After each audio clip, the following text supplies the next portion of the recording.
Perkenalkan, nama saya Dea Rahmawati. Saya dari program studi Pendidikan Guru Madrasah Ibtidaiyah dengan nomor induk mahasiswa 22810700047. Saya dari kelas PGMI 1B. Di sini saya akan sedikit menjelaskan tentang Pancasila dalam konteks sejarah perjuangan bangsa Indonesia, di mana materi ini saya ambil dari tugas terstruktur kelompok 2 yang telah dipresentasikan. Tujuannya untuk memenuhi tugas individu mata kuliah Pancasila. Di sini saya akan menjelaskan 3 poin Pancasila dalam konteks sejarah perjuangan bangsa Indonesia. Yang pertama, nilai-nilai Pancasila pada masa kejayaan nasional. Yang kedua, perjuangan bangsa Indonesia melawan sistem penjajahan. Yang ketiga, nilai-nilai kerajaan Sriwijaya dan Majapahit yang dapat menjadi pelajaran bagi bangsa Indonesia. Baik, kita bahas satu persatu. Yang pertama, nilai-nilai Pancasila pada masa kejayaan nasional. Menurut Muhammad Yamin, berdirinya bangsa Indonesia tidak dapat dipisahkan dengan kerajaan-kerajaan lama, karena merupakan warisan nenek moyang bangsa Indonesia. Kebangsaan bangsa Indonesia ini juga terbentuk melalui 2 tahap. Yang pertama pada masa kerajaan Sriwijaya dan yang kedua pada masa kerajaan Majapahit. Pada masa kerajaan Sriwijaya telah menerapkan nilai-nilai Pancasila. Sila pertama, terwujudnya antara agama umat Hindu dan Buddha yang hidup berdampingan secara damai. Sila kedua, terjalinnya hubungan antara Sriwijaya dengan India. Sila ketiga, Sriwijaya telah menerapkan konsep negara kepulauan sesuai dengan konsepsi wawasan Nusantara. Sila keempat, Sriwijaya telah memiliki kedaulatan yang sangat luas meliputi Indonesia yang sekarang dan semenanjung Melayu. Sila kelima, Sriwijaya telah menjadi pusat perdagangan atau pelayanan sehingga kehidupan rakyatnya semakin makmur. Pada masa kerajaan Majapahit juga telah menerapkan nilai-nilai Pancasila yang isinya juga tidak beda jauh dengan kerajaan Sriwijaya. Sila pertama, agama Hindu dan Buddha yang hidup berdampingan secara damai. Sila kedua, hubungan antara Raja Hayam-Wuruk dengan kerajaan Tiongkok, Ayodhya, Kampa, dan Kamboja. Sila ketiga, terwujudnya persatuan dan keutuhan kerajaan. Sila keempat, terwujudnya musyawarah dan mufakat yang dilakukan oleh sistem pemerintahan Majapahit. Sila kelima, terwujudnya kesejahteraan dan kemakmuran rakyatnya. Baik, lanjut ke poin 2. Perjuangan bangsa Indonesia melawan sistem penjajahan. Di sini terbagi menjadi 4. Yang pertama, perjuangan sebelum abad ke-20. Yang kedua, kebangkitan nasional 1908.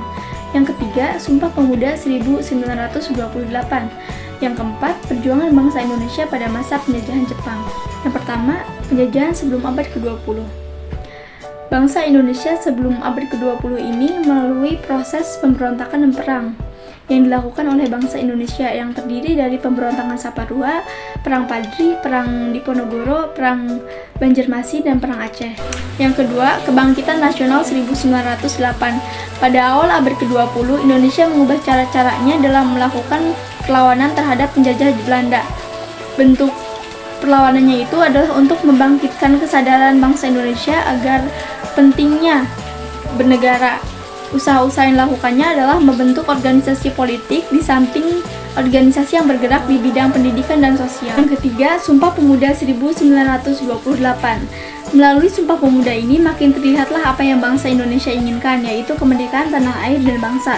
Sebagai realisasi perjuangan bangsa Indonesia, pada tahun 1930 berdirilah Partai Indonesia yang sering disebut Partindo sebagai pengganti PNI yang dibubarkan. Yang keempat, perjuangan bangsa Indonesia pada masa penjajahan Jepang. Pada tanggal 8 Maret 1945, Jepang masuk ke Indonesia dengan menghalau penjajah Belanda.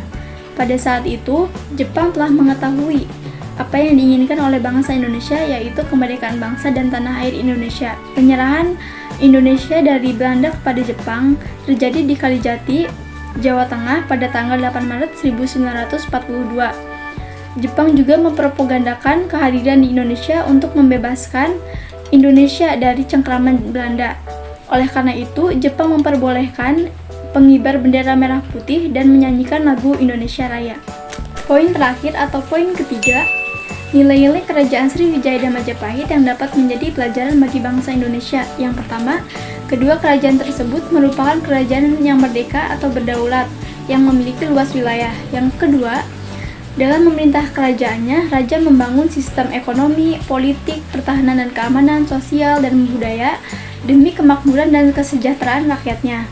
Yang ketiga, meninggalkan prasasti atau bangunan monumental seperti candi, ukir-ukiran, karya sastra, dan Bhinneka Tunggal Ika, dan lain-lain. Yang keempat, membina hubungan kerajaan di luar negeri. Yang kelima, toleransi beragama diterapkan secara nyata di masyarakat. Yang keenam, raja yang cakap dan disukai oleh rakyatnya akan berhasil membangun kerajaan. Dari materi yang tadi saya sampaikan, dapat disimpulkan bahwa Pancasila bukan lahir secara mendadak pada tahun 1945, melainkan melalui proses yang cukup panjang dan dimatangkan oleh sejarah perjuangan bangsa Indonesia dengan melihat perjuangan bangsa-bangsa lain dengan diilhami oleh gagasan-gagasan besar dunia. Negara Republik Indonesia memang tergolong muda dalam barisan negara di dunia, tetapi sejarah dan kebudayaannya tergolong tua melalui gemilang kerajaan-kerajaan di Indonesia.